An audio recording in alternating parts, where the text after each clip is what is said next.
Once upon a time, in a sunlit meadow, there lived a clever fox named Felix. Felix was always hungry, and one warm afternoon, as he wandered through the fields, he spotted something that made his mouth water: a bunch of ripe, juicy grapes hanging from a vine high above. His eyes sparkled with excitement. "Those grapes look so sweet and delicious. I can almost taste them," Felix thought, his stomach growling. He rushed over, his paws ready to leap.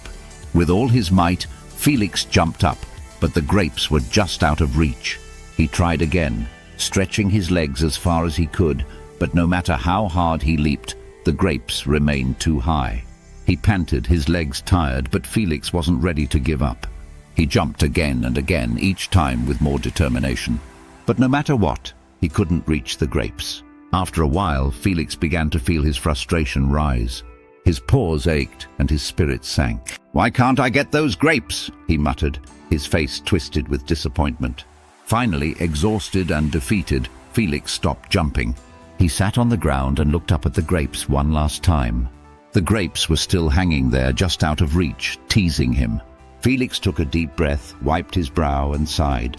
"You know what?" he said to himself, trying to hide the pain of failure. "They're probably sour anyway. They're not even worth the trouble."